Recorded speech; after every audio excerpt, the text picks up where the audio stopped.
We're ready. Okay. Welcome, everyone, to the May 12th meeting of the Delaware County Board of Commissioners. And would you please stand and join me in reciting the Pledge of Allegiance. I pledge allegiance to the flag of the United States of America and to the republic for which it stands, one nation, under God, indivisible, with liberty and justice for all. I'm Barb Lewis, President. To my right is our Vice President, Jeff Benton. To our left, or to my left, is fellow Commissioner Gary Merrill, our Administrator, Tracy Davies, and our Deputy Administrator, Don Houston, and our clerk today, Sarah DeNovo. We can begin. Resolution number 22-371, in the matter of approving the electronic record from proceedings from regular meeting held May 9th, 2022. So moved. Second. Discussion, vote. Vote on motion 22-371. Mrs. Lewis? Aye. Mr. Merrill? Aye. Mr. Benton? Aye. We have no public comment this morning. Resolution number 22-372, in the matter of approving purchase orders, then and now certificates and payments of warrants and batch numbers CMA PR 0511 and memo transfers and batch numbers MTA PR 0511. So moved. Second. Discussion, vote. Vote on motion 22-372. Mr. Merrill? Aye. Mrs. Lewis? Aye. Mr. Benton? Aye. Resolution number 22-373, in the matter of approving a proclamation for Donna and Walter Morton on the occasion of their induction into the Central Ohio Senior Citizens Hall of Fame. So moved. Second. Discussion, vote. Vote on motion 22-374. Mr. Benton? Aye. Mr. Merrill? Aye. Mrs. Lewis? Aye. And at this time, I would like to read the proclamation for the Mortons. They were unable to be here today, but we are honoring them, and they've done such a great deal for the community.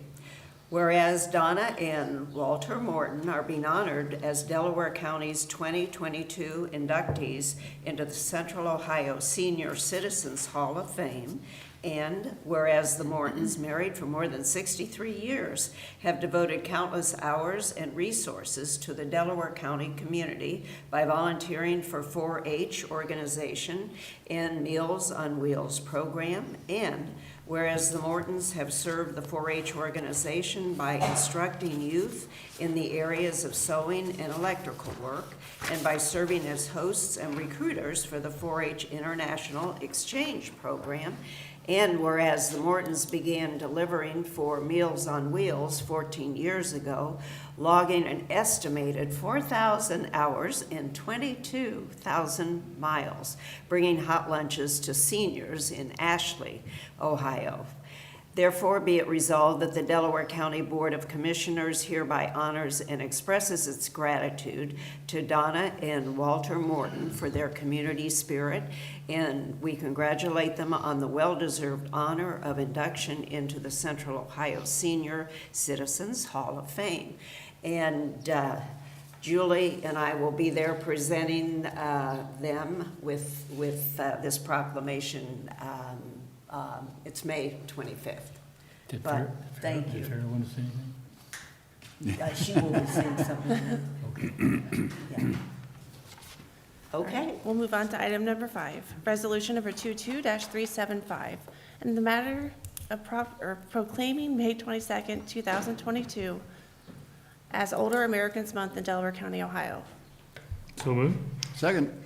Discussion. Farrah, would you?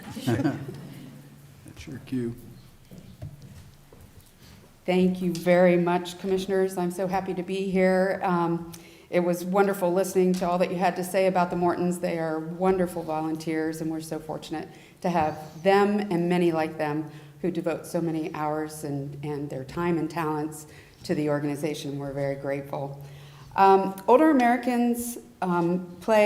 adults play a vital role and a positive role in our community in a variety of ways, as family members, friends, mentors, volunteers like the Mortons, civic leaders like yourselves, members, and I made an assumption there, sorry, members of the workforce, and many more. Just as every person is unique, so is the way that they choose to age and how they go about doing that. And that's why the theme of Older Americans Month this year is Age My Way. It focuses on how older adults can age in our community, living independently for as long as possible, and participating in the ways that they choose. SourcePoint is proud to celebrate Older Americans Month, and prouder still to celebrate 30 years serving the older adults of Delaware County. Our mission is to help the community set a course to live well after 55, and with 25% of our county's population fitting that profile, we are honored to provide the most comprehensive aging services in our community.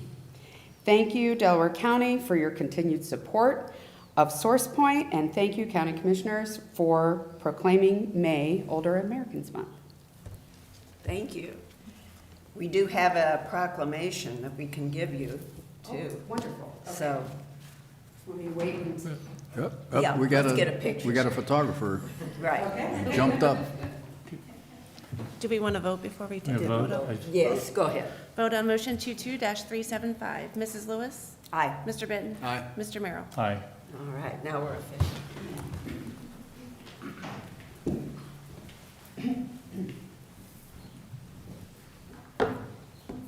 Yes, go ahead on up.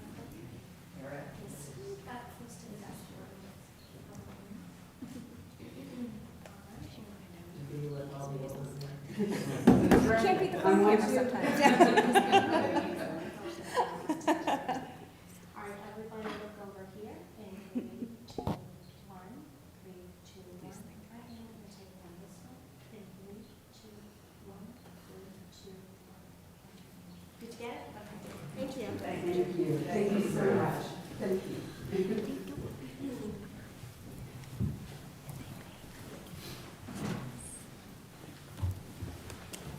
Okay. Resolution number 22-376, in the matter of proclaiming May 2022 as Foster Care Month in Delaware County. So moved. Second. Discussion. Good morning, Commissioners. Bobby Anderson with Job and Family Services. Each month, we take some time to acknowledge foster parents, family members, volunteers, mentors, policymakers, our own staff, and other members of the community that help children and youth in foster care find permanent housing and connections. Foster care intends to provide a safe environment for children and youth who temporarily cannot remain in their homes with their family. During this time, we renew our commitment to ensuring a bright future for these children, and we celebrate those who make a difference in their lives. Today, we're joined by Angie and John Michaels, foster parents here in Delaware County. We have staff, we have supervisors, Lynn and Coben back there, Rich Hodge with our Ohio Start, and Kayla, who's one of our foster parent or fostering social service worker 3s. So I was going to invite Lynn up so she could say a few words about the proclamation, and I believe she's going to invite the Michaels up to talk about being foster parents. Great, thank you. Good morning. Thank you, Bob. Good morning. We're very fortunate in Delaware County. We have lots and lots of folks who've reached out to us to become foster parents because they have a commitment to children. And I guess it's especially fitting that we do this proclamation today because we also have kinship providers, which includes grandparents, aunts, uncles, older siblings, et cetera, who take on kids. Because of the work that our workers do, trying to locate family first, that helps decrease the number of kids coming into foster placements. But unfortunately, we still have children that come into care that need a safe and appropriate place away from family.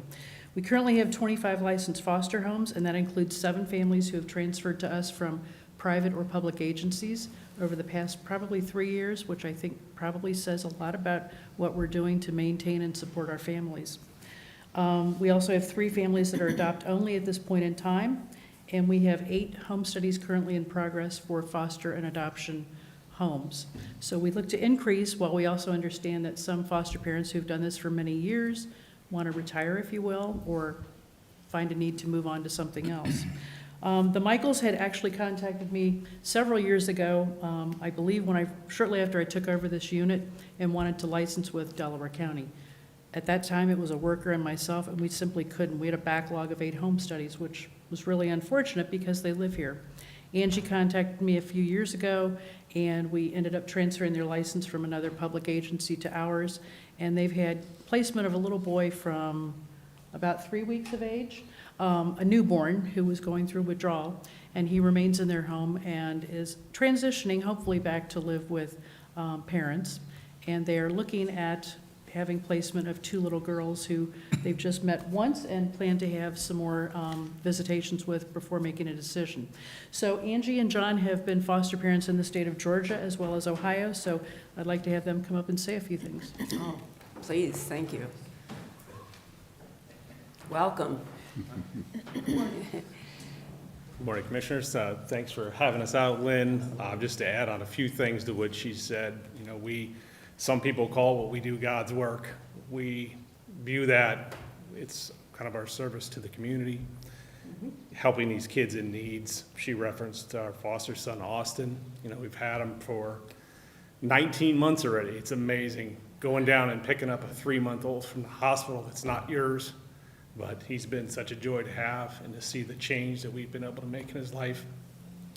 I'll also say, you know, Lynn referenced we've been in foster care in Georgia, and we were in Union County and we were Delaware County.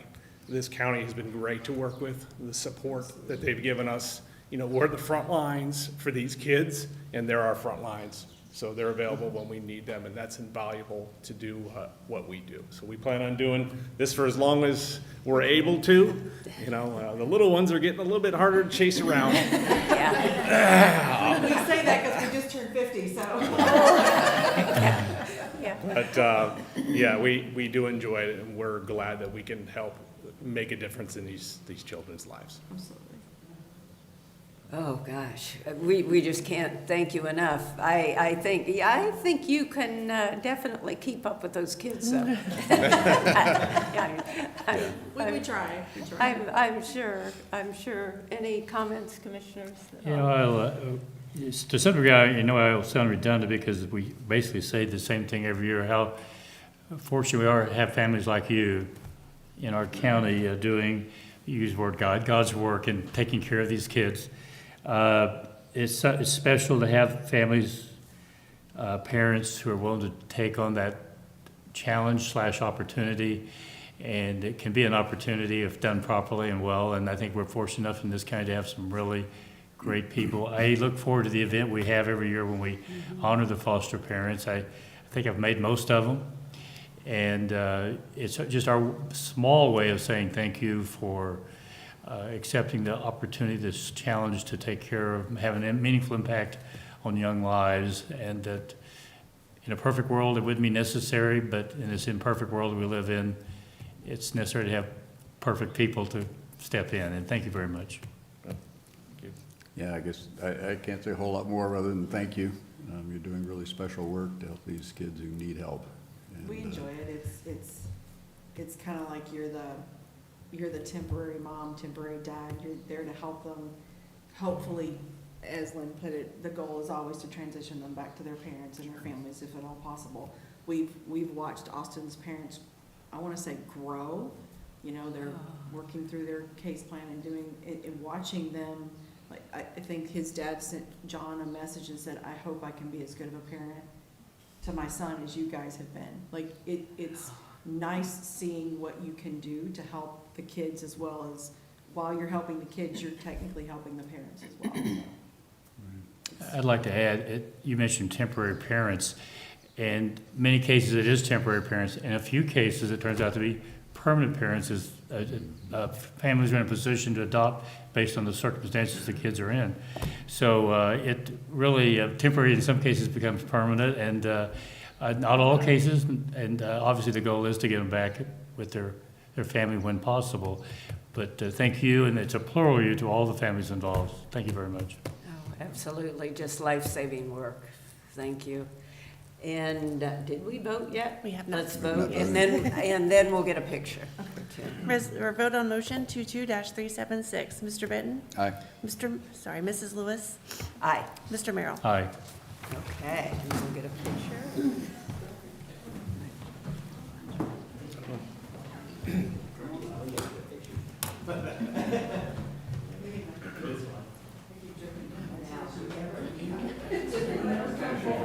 Go ahead, up.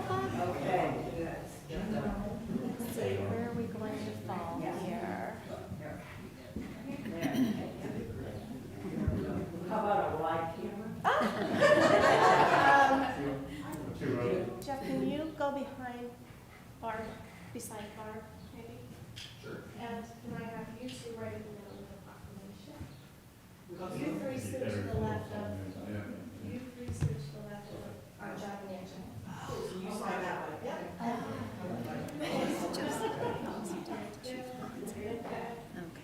And it does feel a little weird, but we're gonna go sideways. It feels good, looks nice. Okay. All right, look over here, everybody, in 3, 2, 1. 3, 2, 1. Ooh, I'm gonna get real. 3, 2, 1. Thank you. Great. Thank you so much. Thank you. Thank you. Thank you so much. Thank you so much.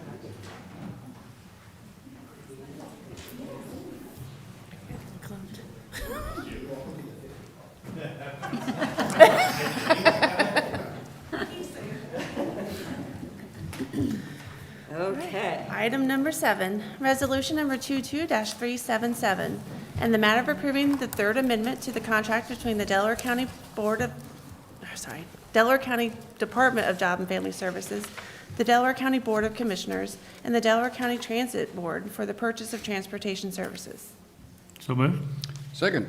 Discussion, vote. Or I'm sorry, discussion. We're just experiencing an uptick in the number of transports that we're contracted with Delaware County Transit. And we also approved a while back an increase in their rates due to gasoline costs and the cost of operations, those kind of things. In the first 6 months of our contract, we transported over 3,200 clients with an expenditure of over $115,000. We're projecting about $255,000 by the end of June, and this amendment is just increasing to that amount so that we can continue to transport and not have to come back, hopefully in June, to do this again. The majority of these transports are net, non-emergency transportation, which is funded by Medicaid. It's pass-through funding. We determine eligibility, assist with the scheduling of transportation, and then the payments comes from Medicaid. Are these total transports or just the ones with Delaware Transit? Through Delaware Transit. They did a while back, the clients that are on Medicaid should be working with their care providers, but that does not always come through. But that's the first stage is trying to get transportation from there. If they cannot, then they come to us and we assist them. Have you met yet with the new executive director of Delaware? We did meet once, and I'm actually attending a roundtable next week. Oh, great. Of different Okay. community partners, and we're going to look at needs. Some of the needs that we'll be talking about is for employment, kind of after hours, getting people to different shifts of work and those kind of things. I actually asked my administrators from all the divisions if they're seeing a need or if their people are coming to them with additional services. So when we go to the roundtable, I can present that as well. Okay, great, great. Thank you. You're welcome. Vote? Vote on motion 22-377. Mr. Merrill? Aye. Mr. Benton? Aye. Mrs. Lewis? Aye. Resolution number 22-378, and the matter of approving the amendment to the child placement service contracts between the Delaware County Department of Job and Family Services, the Delaware County Board of Commissioners, and Advantage Family Outreach and Foster Care, Cotillion Home Nonprofit LLC, Christian Homes of Ohio, Ohio MHAS-Eastway Corporation, Department of Mental Health, Fox Run Hospital, LifeStar Inc., National Youth Program, Quality Care Incorporated, The Village Network, Department of Mental Health, Thompson Enterprises Incorporated, doing business as Youth Intensive Services, and Northeast Ohio Adoption Services. So moved. Second. Discussion. Sorry, Sarah. That's quite a list. All of these are providers for children placed in foster care. These are renewals for the next state fiscal year, beginning in July 1. We have seen some increases in the rates. Those rates are 4E rates approved by the state of Ohio. I sent some information over, and the Adriel and a couple of those, I know Adriel's on after this one, who showed the highest percentage of increase are normally agencies we do not place with unless there is a need and we cannot find placements elsewhere. But a lot of these are just tied to state improvements. Negotiating those rates are very difficult, because most of these facilities are at full capacity, and they're just not really willing to step off of the approved rate from the state. Okay. It's about 10% increase, which I think is excessive. And to be in a situation where you are full gives you power, but this administration, we have this inflation because of this current administration, and but even that is 8.5%, which is excessive. But 10% seems over the top. I'm not comfortable with it. I likely will vote supporting it, but this is not, it's not appropriate in my view. Yeah, and we did ask a couple of the providers for reasoning. We had a couple that have not increased their rates since 2019. A couple of them, you know, with staffing issues, they're increasing their recruitment and pay. So, you know, they're going off their operational costs. I agree. I think some of these rates are very excessive. You know, we're fortunate. The group that just left here, Lynn and her staff, have done a tremendous job recruiting local homes, and the majority of the children in our care are placed locally, and they're meeting their needs at a much lower rate by using local foster homes. I'll say one more thing and I'll shut up. But when you talk about operational costs going up, there's no incentive to control operational costs if you can pass it through, and that just adds to inflation. So. Okay. Now, one of the questions I think that was asked, you know, in the last couple of days was why, you know, about the state funding some of this increase. You know, the state approves these increases, but then they don't provide any funds for. They do provide funds. This is kind of an unfunded mandate because they don't increase their funding to us. A couple years ago, 3 years ago, they did increase our PCSA funding. They almost doubled that, so we do receive just over $1 million now, and that we use for placement costs. Those are the fundings that the county matches through the MOE when I'm here for budget hearings each year. So they have given some money. Other avenues that they've approached is the multi-system youth funding, and most of that we pass on to Family and Children First because we use that so parents don't have to relinquish custody, so they never come into our care. So we're receiving funding that has cut some of our costs, but when they approve these rates, they do not provide additional funding. It's just managing it locally. Would it be possible to get increased reimbursement in the next cycle then? If we can determine more 4E eligibility, that's federal reimbursement. You know, we had discussions earlier, and part of that is based on income, and then a whole series, and Delaware County just does not have very many 4E eligible families. Okay, vote, please. Vote on motion 22-378. Mrs. Lewis? Aye. Mr. Merrill? Reluctant, yes. Mr. Benton? Aye. Resolution number 22-379, in the matter of approving the Child Placement Services Contract, First and Second Amendment, between the Delaware County Board of Commissioners and the Delaware County Department of Job and Family Services and Adriel School Incorporated. So moved. Second. Discussion. And this was, I believe, just a late addition, so it wasn't included with the other ones. This is a renewal. Adriel is one that had a significant increase in most of their services, and we just don't utilize them unless it's an emergency. We have them there as a set-aside, so we won't have to do emergency placements and contracts if we ever need their services. Okay, vote.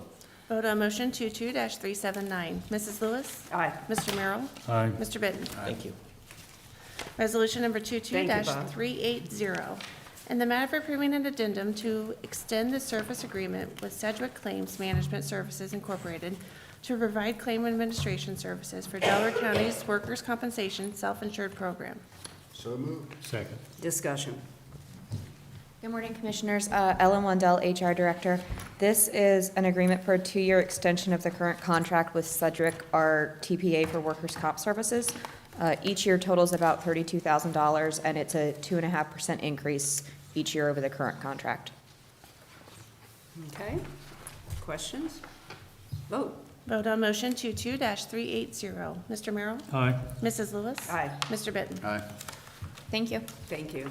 Resolution number 22-381, in the matter of amending resolution number 316, to revise a capital projects fund established in accordance with ORC 5705.13. So moved. Second. Discussion. Good morning, Commissioners. Karen First, Fiscal Manager. We are asking for your approval to amend the previous resolution to increase the shall not exceed amount from $12.9 million to $30 million for the 420 fund. This fund is used to pay for the larger capital improvement projects in the county. It was used to pay for the historic courthouse, and we're currently using it for the Bixby campus, the Willis Building, and the 5th District Courthouse projects. And since the plan is to pay cash for all those projects, we need to increase this amount in order to be in compliance. And we currently have about $11.2 million in this fund, and with the upcoming transfers we're going to request next week, that will put us at about $18 million in the fund. And I'd be happy to answer any questions. Questions? Vote. Vote on motion 22-381. Mr. Benton? Aye. Mr. Merrill? Aye. Mrs. Lewis? Aye. Thank you. Thank you, Karen. That brings us to administrative reports. Hello. I had nothing to add this morning. Thank you. I actually have a couple things. Good morning, Commissioners. So I just wanted to give a shout out to Bob Anderson and Lynn Stacy for all of their hard work in growing the local foster care program. You may remember a few years ago, we were really struggling to get local foster homes, and some kids were being sent out of county. Those local foster homes that we have now are so valuable in ensuring the stability of the kids that have to be placed, and keeping them in their community definitely helps with reunification for those that we're able to reunify.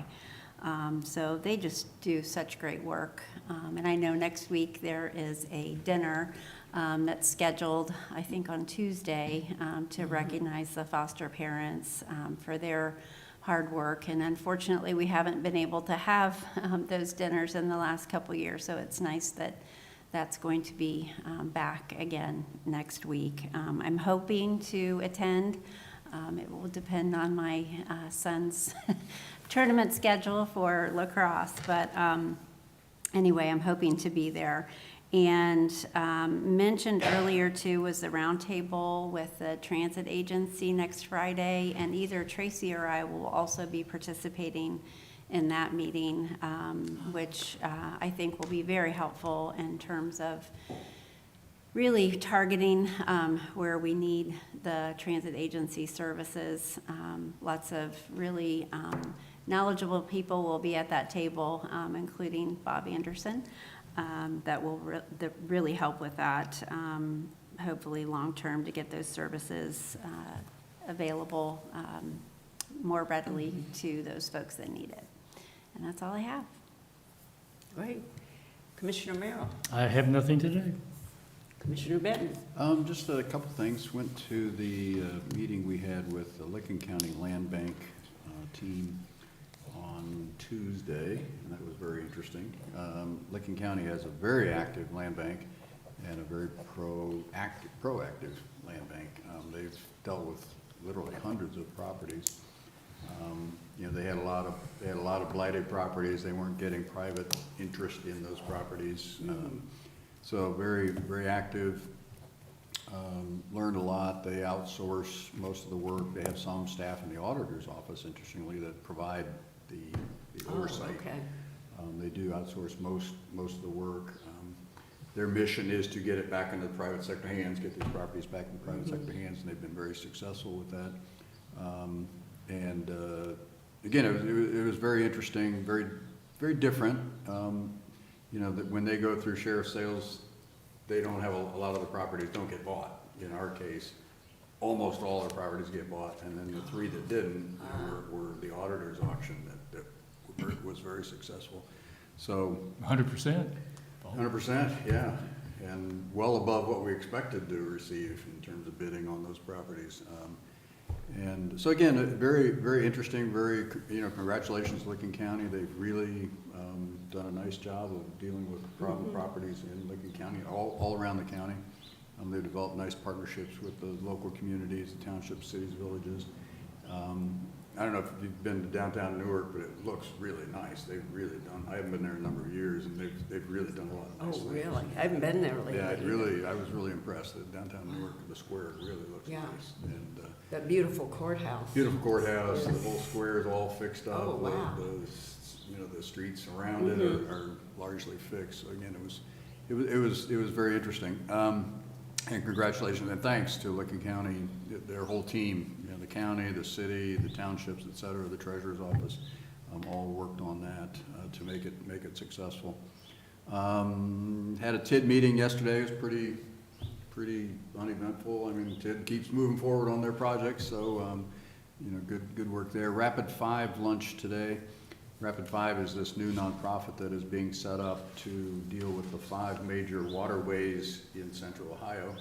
And I'm going to go to it because I want to learn about what their mission is, because 4 of those 5 waterways go right through Delaware County. And so I'm very interested in what their mission is and what they intend to do and so on. They're trying to work with waterways and roads and trails and parks and so on to coordinate better. So again, very interested in what they do. Susie Bibler, who was Main Street Delaware for a number of years, is leaving, going to the foundation, so she's not leaving the community. There's a reception for her this evening, and then I'm going to the Westerville State of the County, State of the City, I'm sorry, a presentation this evening. So that should be very interesting, just to compare how they present their city, which is doing very well, to our presentation, so be interested in that. So anyway, that's it. Yeah, and I have nothing to report, but we do have need for executive We session. do. Resolution number 22-382, in the matter of adjourning into executive session for consideration of appointment of a public employee or public official. So moved. Second. Discussion vote. Vote on motion 22-382. Mrs. Lewis? Aye. Mr. Benton? Aye. Mr. Merrill? Aye. We're now recessed into executive session.